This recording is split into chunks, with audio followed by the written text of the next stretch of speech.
Bonsoir à toutes et à tous, heureux de vous retrouver pour la tranche info en direct sur votre antenne Canal 10 Télévision avec au programme de cette soirée Info 10, le journal local et régional qui sera suivi du Focus. Et ce soir en première partie, nous parlerons de l'affaire dans l'affaire des grands frères, puisque vous avez certainement entendu qu'aujourd'hui, Noël Defour et Didier Laurent ont été condamnés à 18 et 15 mois de prison ferme. Ce sont des peines qui viennent donc se rajouter au mandat de dépôt qu'ils ont déjà effectué dans le cadre de l'affaire des grands frères. En tout cas, pour détricoter tout ça, on en parlera avec leur avocate Maître Bourjac. Ce sera après la coupure pub de 19. Mais pour l'instant, place au JT.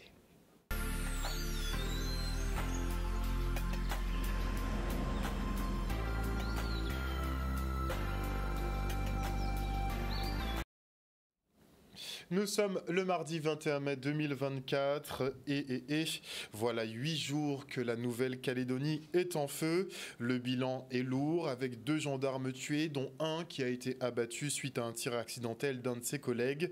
3 Kanaks ont été tués par une milice locale de loyalistes à l'État français. L'un d'entre eux a d'ailleurs été interpellé et un arsenal de guerre a été découvert à son domicile.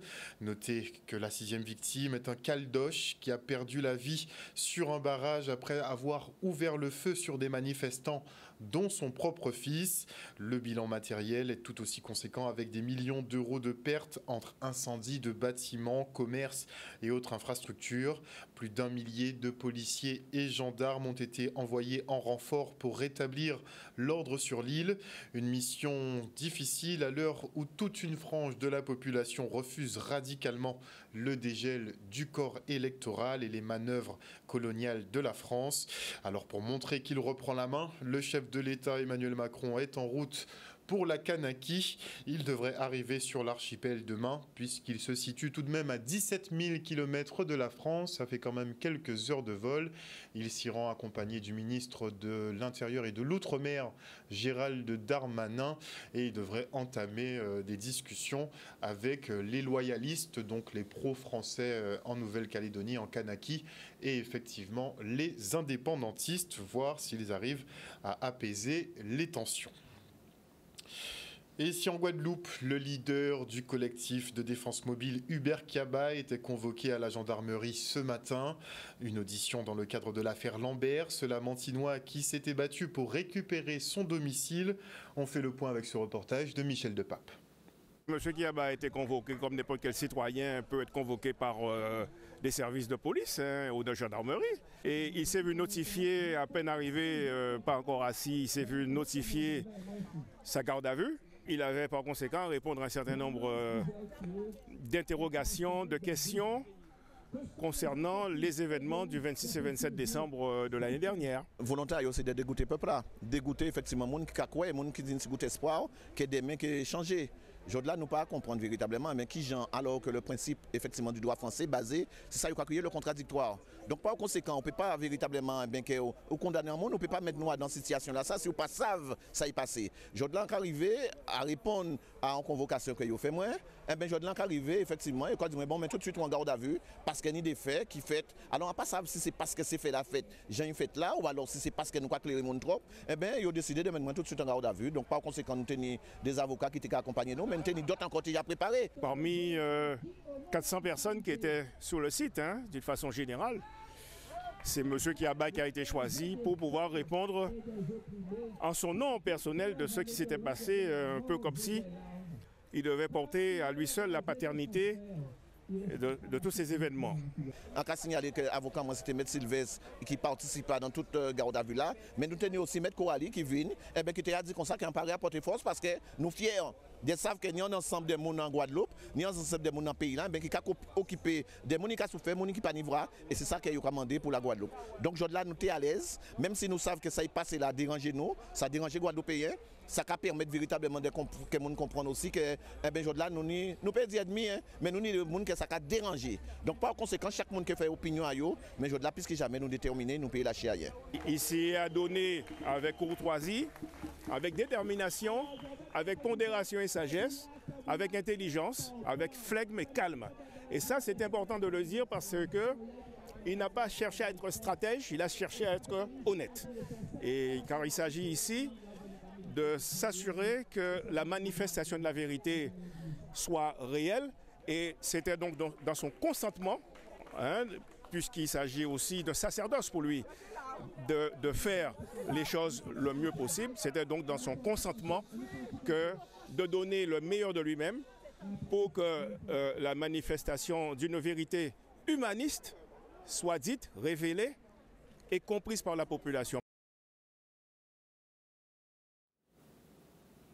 Et retour maintenant sur la marche de la communauté haïtienne samedi dernier.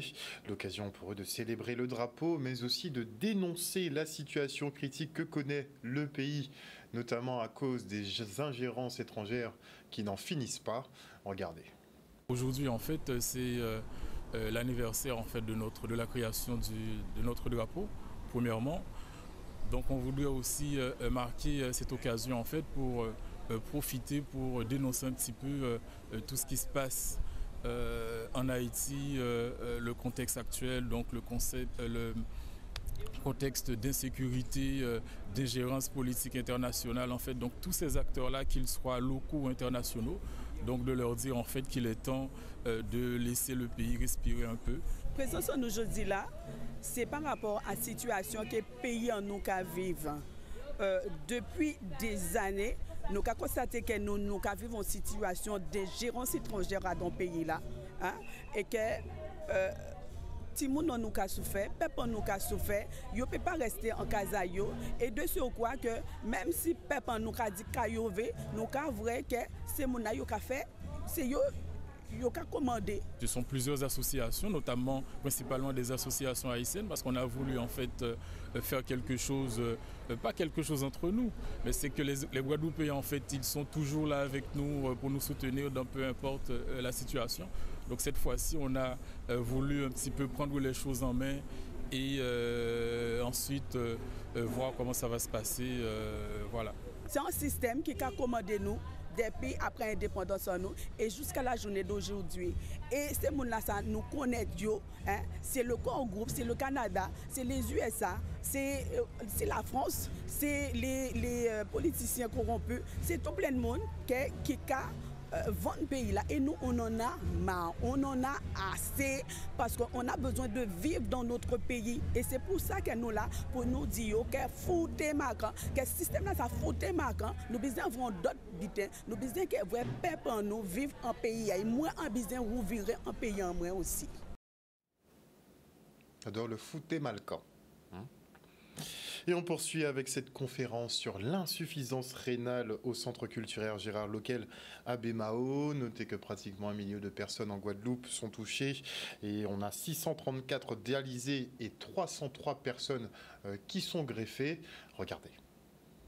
Alors pourquoi elle a lieu cette conférence? C'est que nous avons pris l'habitude de sensibiliser nos personnes âgées, nos seniors, aux grands sujets de la société et notamment aux sujets qui concernent la santé. Alors nous avons fait aujourd'hui venir des experts pour leur en parler, pour un petit peu leur prodiguer des conseils en matière de prévention, de soins et bien au-delà, puisqu'il y a des témoignages assez émouvants dans cette manifestation. L'insuffisance rénale, c'est un défaut de fonctionnement des reins. Les reins sont 2 organes qui sont à l'intérieur de l'abdomen et qui sont chargés de filtrer le sang et de réguler l'équilibre hydrique de l'organisme, parce que le corps contient 60% d'eau. C'est régulé essentiellement par les reins et il régule également les sels minéraux que sont le sodium, le potassium, le calcium et les bicarbonates. Nous, on dialyse des personnes qui viennent dans nos unités, comme j'ai dit, sur les différentes communes que j'ai dit. Donc le plus gros centre, il est à Pointe-à-Pitre, donc les patients viennent tous les 2 jours, soit lundi, mercredi, vendredi, soit mardi, jeudi, samedi, dialysés 3 à 4 heures en fonction des personnes, en fonction des pathologies. Donc toutes les personnes qui sont insuffisants rénaux, on fait beaucoup de dialyse péritonéale pour l'instant. On a quelques patients, on a un infirmier qui est dédié. Et là on est en train de développer le service entre guillemets, on est en train de développer ça pour faire aussi de la dialyse, l'hémodialyse à domicile. Il y a des personnes plus à risque que d'autres d'avoir une insuffisance rénale. Ce sont les personnes diabétiques, les personnes hypertendues, les personnes obèses, les personnes qui fument, toutes les personnes qui ont dans leur famille une personne qui a déjà un problème de rein ou de dialyse. En Guadeloupe, on estime qu'il y a autour de 1000 personnes qui sont en insuffisance rénale sévère et qui ont donc besoin d'une technique de suppléance, qui sont soit greffées, soit qui sont en dialyse. Et à partir de là, on estime qu'il y a en Guadeloupe environ 10 000 personnes qui ont une insuffisance rénale, qui n'a pas besoin de dialyse, mais qui a besoin d'être suivie et soignée. Je ne pensais pas qu'il allait y avoir tout ça de monde, mais vraiment, la salle était vraiment remplie. Et c'est des échanges très qualitatifs et très cordiaux. Et ça fait du bien de pouvoir échanger avec la population. On voit qu'il y a des informations qui n'arrivent pas forcément aux personnes. Donc c'est bien de le faire, ça serait bien de le faire dans plus de communes et afin que la prévention sur l'insuffisance rénale soit un peu plus développée sur la Guadeloupe, quoi. Une prévention qui est d'autant plus utile en Guadeloupe, puisque dans le monde, on est sur des stats, 1 personne sur 10 qui serait atteinte. En France, ce serait 5 sur 100, et en Guadeloupe, ce serait plutôt 11 personnes sur 100 qui seraient concernées donc par l'insuffisance rénale. Et la DAC, l'Agence nationale de lutte contre l'illettrisme, signe une convention triennale pour lutter contre ce fléau. L'objectif est double, à savoir former les professionnels œuvrant dans le domaine de la lutte contre l'illettrisme, mais aussi mettre en place des actions en faveur des publics en difficulté de lecture et d'écriture. Le reportage. Cette signature est importante parce qu'elle témoigne, sur un champ particulier, celui de la culture, de l'engagement de l'État à lutter contre un fléau de la Guadeloupe, qui est l'illettrisme. On sait que l'illettrisme frappe environ 20% de la population en Guadeloupe, qu'il est également en essor chez les jeunes. Et sur le champ de la culture, l'illettrisme est un enjeu majeur, parce qu'il signifie une partie de la population est éloignée de la culture. Et donc tout l'objet de cette convention, c'est de s'assurer, par un partenariat entre l'Agence nationale de lutte contre l'illettrisme et la Direction des affaires culturelles de Guadeloupe, que nous allons pouvoir mener des actions communes qui auront vocation à prendre en compte la question de l'illettrisme dans les politiques culturelles et garantir un meilleur accès à la culture des populations qui en sont éloignées. En fait, vous voyez, pour lutter contre l'illettrisme, ce qu'il faut comprendre, c'est que c'est le travail de tout le monde et à plein de niveaux différents. Et avec une convention comme celle-là, on va pouvoir monter des projets locaux, former un certain nombre de personnes sur le terrain pour qu'elles soient mieux à même de repérer les personnes en situation d'illettrisme, mais aussi de les accompagner. Et en faisant ça, on agit évidemment pour le bénéfice de ces personnes. On estime à peu près à 20% donc la population en situation d'illettrisme âgée de 16 à 65 ans, ce qui représentait à l'époque 50 000 personnes environ. Ce taux, donc, qui a déjà 12 ans aujourd'hui, va être réactualisé en fin d'année, puisque l'INSEE a conduit une enquête l'année dernière, entre 2022 et 2023, au sein de 2000 foyers représentatifs de la population guadeloupéenne.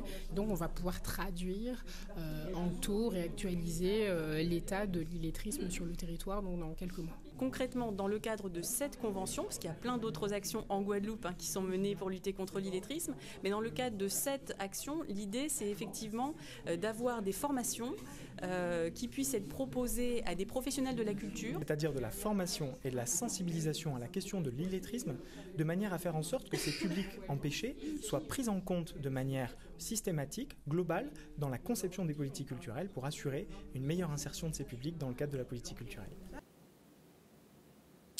Et maintenant, nous parlons des journées portes ouvertes du régiment du service militaire adapté. Et à cet effet, je reçois le colonel Laurent Nobel. Bonsoir, monsieur Nobel. Bonsoir à vous. Merci beaucoup de me recevoir. Alors, avant d'en venir effectivement à ces journées portes ouvertes des 25 et 26 mai prochains, je vous en parlais juste avant la fin du reportage. On voit effectivement que l'illettrisme est un fléau effectivement en Guadeloupe qui perdure. On est quand même à un taux entre 20 et 25% d'illettrisme.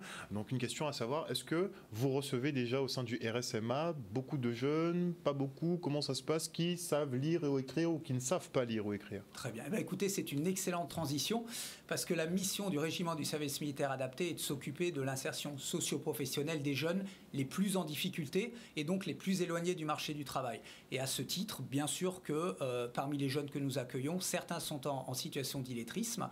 Donc c'est quelque chose qu'on teste à leur arrivée. Et ensuite, on a tous les outils nécessaires pour leur permettre de lever ces freins. Et je dispose notamment de 6 professeurs que le rectorat me détache en permanence et qui du coup aident ces jeunes pour qu'ils puissent accéder à un emploi durable. De sérieuses remises à niveau ? Oui, parfois. Mais à cet âge-là, tout est possible. Avec de la volonté, parfois il n'en faut pas beaucoup, il faut simplement déclencher quelque chose et les jeunes sont très réceptifs aux cours qu'on leur propose. Est-ce qu'ils ne sont pas réticents un peu au départ, ne serait-ce que d'avouer un peu qu'ils ne savent pas lire ou écrire? Alors on les met en confiance et tout est fait au sein du régiment du service militaire adapté pour créer une dynamique positive et leur faire comprendre que tout ce qu'ils vont faire chez nous leur permettra d'accéder à un emploi durable. Donc ils comprennent très facilement où est leur intérêt. Donc les 25 et 26 mai prochains, journée porte ouverte au régiment. Tout à fait. Donc sur le week-end, donc 2 journées qui seront bien remplies, de 8h30 à 18h. Et c'est un rendez-vous très important pour le régiment, de manière à bien faire connaître à l'ensemble de la Guadeloupe, parce que toutes les Guadeloupéens seront les bienvenus, ce que nous faisons vraiment. Donc en premier lieu aux jeunes qui pourraient avoir besoin de nos services, donc qui n'hésitent pas à venir parce qu'on va leur présenter l'ensemble des filières qu'on propose, une trentaine, mais également aux embaucheurs de ces jeunes potentiels qui pourront rencontrer certains des jeunes qui sont déjà sur place chez nous en cours de formation. Ils pourront poser toutes les questions qu'ils désirent et ensuite tout le reste de la population guadeloupéenne, parce qu'au-delà des nombreuses démonstrations des filières, il y aura des animations, des parcours commando pour les enfants, châteaux gonflables, possibilité de conduire des véhicules, des 4x4, une tombola, bien sûr, et dont le tirage au sort aura lieu le dimanche, et de quoi se restaurer, de quoi visiter, pour tous les goûts. Donc 2 jours effectivement de porte ouverte, principalement les jeunes. Est-ce qu'il y a une tranche d'âge précisément qui est concernée? Alors les jeunes que nous accueillons sont les jeunes entre 18 et 25 ans pour l'immense majorité, et nous accueillons aussi quelques jeunes entre 16 et 18 ans, les volontaires jeunes cadets qui eux sont en rupture scolaire. Donc c'est de l'ordre de quelques dizaines. Mais notre public cible, c'est bien les 18-25 ans. Et parmi ces jeunes-là, on accueille 2 profils. Donc le premier profil, ce sont des jeunes qui n'ont pas de formation et qui viennent en acquérir une dans une des 30 filières qu'on propose, en vue d'avoir un métier au bout. Donc des formations entre 6 mois et 1 an. Et l'autre profil, c'est les volontaires techniciens. C'est des jeunes qui ont déjà un bagage, mais qui eux ont besoin d'une première expérience professionnelle, sorte de sésame vers l'emploi durable. Et donc eux nous sont très utiles parce qu'on s'en sert comme des moniteurs. Ils restent chez nous entre 1 et 5 ans. Et à l'issue de ces 5 ans, inutile de vous dire qu'ils ont gagné en maturité et que les employeurs potentiels se les arrachent. Donc les 25 et 26, le rendez-vous est donné, ça se passe au RSMA au à la camp d'Ajaï. Tout à fait, au centre même de la Guadeloupe, tout le monde passe devant. Merci beaucoup en tout cas, colonel, d'être venu sur ce plateau ce soir. Reçu. Nous parler effectivement de ces journées portes ouvertes qui se tiendront donc les 25 et 26 mai. Ce sera toute la journée sur 2 jours. Exactement. Au RSMA à la Jaï. Venez nombreux, on vous attend. Et on part maintenant pour le tour auto-rétro de Guadeloupe. Plus d'une trentaine de passionnés de voitures de collection se sont donné rendez-vous à Capesterre-Belle-Eau pour leur traditionnelle rencontre. C'est sans oublier la présence de la Martinique qui organise l'événement une année sur 2. 14 véhicules de l'île Sœur ont fait le déplacement avec leur chauffeur, bien sûr. Regardez.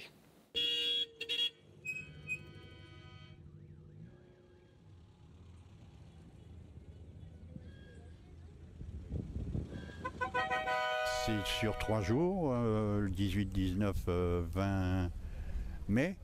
Le samedi, nous faisons une promenade en Grande Terre.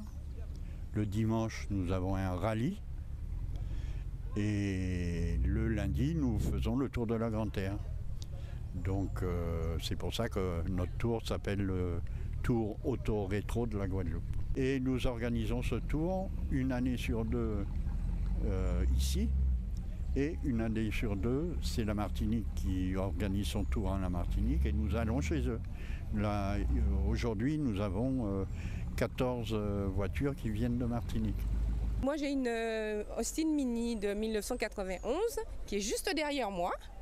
Et c'est une voiture qui est déjà très amusante à conduire et j'aime beaucoup parce que c'est tout petit et ça ne prend pas beaucoup de place sur la route. Et on a l'impression d'être dans un jouet en fait. C'est mon mari qui m'a un peu amené à cette passion, si vous voulez, dans la mesure où il a une petite Innocenti, entre autres. Il a une Innocenti, une 2 chevaux Et nous, on a eu un adhérent qui vendait cette voiture, la petite Mini dont je vous parle. Et tout de suite, j'ai eu le coup de foudre pour cette voiture. Je suis venu avec une Cadillac Fleetwood Brougham. C'est une grosse berline Cadillac des années 70. Celle-là date du début des années 70. Voilà, c'est la première fois que je sors avec parce qu'on a eu beaucoup de travail avant de la remettre en état. Et voilà, c'est un véhicule qui est assez confortable pour ce type de sortie. Un ami qui l'avait acheté bien avant moi me l'a vendu. Et la carrosserie était assez propre, c'est essentiellement mécanique ce qu'on a fait dessus, on n'a pas fait beaucoup de carrosserie. C'est un véhicule sur lequel il n'y avait pas trop de frais à faire. Le principe de la Brougham, c'est qu'elle a un toit en vinyle, donc ça ressemble à une capote mais c'est rigide, ça ne s'ouvre pas. Le bleu Cadillac, c'est une couleur qui est très typique, qui est très courante sur ces voitures-là. Et la finition Fleetwood, c'est tous les chromes que vous avez autour avec les enjoliveurs chromés, etc. Voilà, c'était à l'époque, il fallait que les Américains voient que ça brille et que c'était très long et très gros. Et notez d'ailleurs que pendant les journées portes ouvertes au RSMA, vous aurez une petite exposition de grenades, les petites mobylettes d'antan. Et nous sommes en ce moment en liaison téléphonique avec Ferdi Louisy, le président du Parc national de Guadeloupe. Bonsoir, monsieur Louisy. Bonsoir. Bonsoir, monsieur Louisy. Bonsoir à l'ensemble des téléspectatrices et téléspectateurs de Canal 10. Alors en ce moment, monsieur Louisy, vous êtes actuellement au Pérou dans le cadre d'une conférence qui va se tenir effectivement demain sur les perspectives françaises et péruviennes dans le Pacifique. Vous avez un volet environnemental à votre charge. Est-ce que vous pouvez nous préciser de quoi il s'agit exactement ? Alors c'est une conférence qui a été prise à l'initiative de la France pour conforter les relations diplomatiques entre la France et le Pérou, et qui vise notamment la gouvernance et la protection des océans. On sait que sur le côté pacifique, le Pérou a un rôle important puisque c'est un pays qui a beaucoup de richesses halieutiques, c'est-à-dire au niveau de la mer.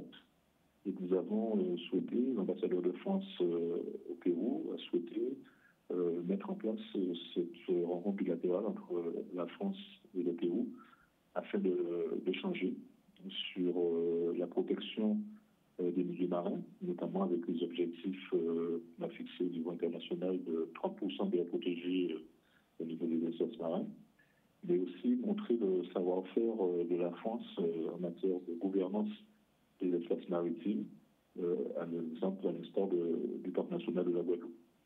Et donc, je suis venu ici au Pérou à la demande de son ambassadeur, en coordination avec l'Agence française de développement, pour faire part de l'expérience et du savoir-faire que nous avons en Guadeloupe, et échanger non seulement avec les autorités gouvernementales, notamment le ministre de l'Environnement du Pérou, mais aussi avec les syndicats de pêcheurs que j'ai rencontrés cet après-midi à Hong Kong, également avec les maires, les municipalités, pour bien montrer quel est le rôle des maires en matière de protection des espaces naturels terrestres et maritimes, et évidemment aussi avec des organisations non gouvernementales qui luttent justement pour la préservation de la biodiversité et qui font beaucoup d'actions pour éviter les pollutions de nos espaces maritimes. Alors, justement, monsieur Louisy, on a encore de bonnes conditions, on va dire, ici en Guadeloupe. On est une terre un peu protégée, on va dire, entre guillemets.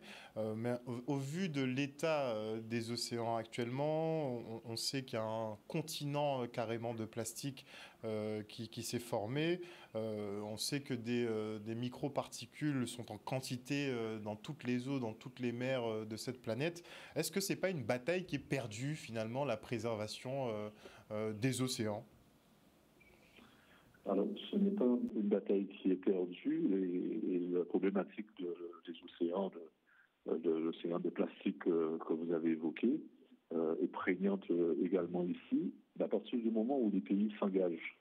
Et là, on est sur un pays comme le Pérou qui s'engage justement pour la préservation de ces océans en acceptant de mettre sur protection des millions de kilomètres carrés d'espace maritime. On va y réussir. Alors, l'exercice, s'il est fait par un pays de manière isolée, ça va être difficile. Mais là, on voit le travail que fait la France sur l'ensemble de l'océan Atlantique et notamment sur la zone Caraïbe. On voit le travail que fait la France sur l'ensemble de la zone asiatique avec au niveau de l'océan Indien. Et maintenant, le gouvernement français souhaite, avec l'expérience que nous conduisons en Guadeloupe via le parc national, partager aussi ce savoir-faire au niveau de l'océan Pacifique, en lien notamment avec la Polynésie. Mais les territoires français ultramarins ne suffisent pas. Il faut une coopération avec le pays. Et les pays ont besoin de voir quel est le savoir-faire ultramarin de la France. Et c'est pourquoi, ici au Pérou, je suis venu présenter ce savoir-faire pour justement asseoir une politique internationale de préservation pour lutter contre ces phénomènes de pollution due au plastique. J'ai vu une discussion avec l'Institut de la mer du Pérou. On a discuté des algues qui ici ne sont pas polluées et servent à un développement économique majeur puisque c'est commercialisé. Et je leur ai expliqué la situation de la Guadeloupe vis-à-vis des algues sargasses, des algues brunes. Et ils n'ont pas la même problématique que nous. En revanche, sur les pollutions en plastique, oui, le problème il est mondial, visiblement, puisque il existe à la fois sur cette partie de l'océan Pacifique, mais aussi de la partie de l'océan Atlantique. Et on le voit, il y a un point que nous avons beaucoup discuté, c'est le phénomène d'El Niño, qui vient considérablement perturber les écosystèmes et le fonctionnement de ce pays.